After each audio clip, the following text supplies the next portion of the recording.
If you don't know who I am, let me start off by introducing myself. My name is Reece, and I am the creator of a small indie game company called Boundless Studios.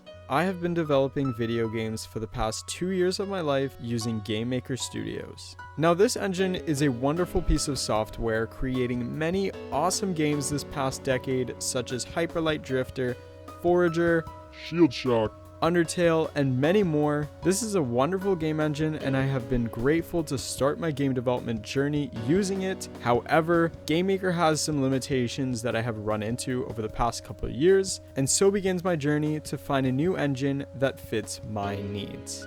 I'm not going to bore you with the details, as if you clicked on this video, you already know what game engine I decided to begin learning. But in case somehow you don't know how the hell you got to this video and have no clue what's going on, I started my new chapter in game development 1 month ago with the game engine Unity. Alright, so the first project I created in Unity was really just copying a Brachy's tutorial to make this block runner style game. I have no shame in saying that I am not exactly a very talented person in many aspects of life, but what I do know how to do is use the internet and follow instructions. If that counts for anything. Anyway, so I took the test project, changed around some colors, splashed in some post-processing, and added in some interesting physics to create my first official test project in Unity, which I am calling Tumblecube. It's a very simple physics-based platformer game. There aren't really any levels to it. I might revisit it in the future, making it a slightly longer game and put it out on the App Store or something, but for now, I'm just gonna move on. So after Tumblecube, I decided to start working on a tiny third-person shooter project where you play as a cube, because again, I don't know how to 3D model yet, so yes, I am using cubes a lot. don't make fun of me. Anyway, cubes will spawn out of the sky and you can pick them up to gain more cubes that stacks on top of your player, which you can then throw at the enemy spheres, attempting to get a high score of most enemies killed before your inevitable death. Super basic, but I did struggle figuring out how to constantly change the sky's color through coding, and I can definitely say that the Unity documentation is already starting to become my new best friend, but also the Bane of my existence. Constantly going back and forth from Visual Studios and the goddamn Unity docs is starting to make me go absolutely insane.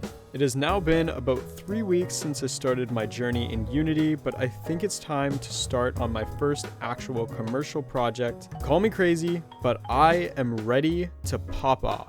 So after learning from some first-person shooter Unity tutorials and looking into some unfamiliar topics in lighting, raycasting, and normal maps, I have officially started my new project that is currently being worked on right now. The untitled 3D pixel art shooter monster catcher roguelike game. Yeah, I know, it's a hell of a title and might need to be changed in the near future, but I am really loving the art style that I went for this game, allowing me to continue using my pixel art abilities while projecting them in a 3D environment and creating a game that I am insanely passionate about from the starting concept to the finished idea. I've been writing out a ton of information over the past few days on what I want this game to become and how I can actually manage to finish it in a reasonable amount of time. I won't be talking too much about this game right now, as I will be starting a new devlog series about this game in the next couple weeks, but just know that this is a project that I am truly passionate about and something that I will be pushing to become the most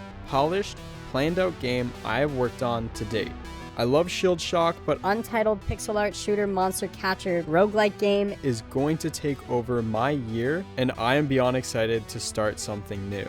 Thank you guys so much for watching that video. I tried my best not to get too in-depth about all the boring things, but I will be trying to talk more about my Unity journey through my new devlog series coming up soon, as some of you guys have stated that I don't talk too much about what is actually going on and not giving enough detail about my actual process. If you like this video, make sure to give it a like, because it will help me out a ton and will get this video to more aspiring game devs. I'll see you soon, but until then, have a great life.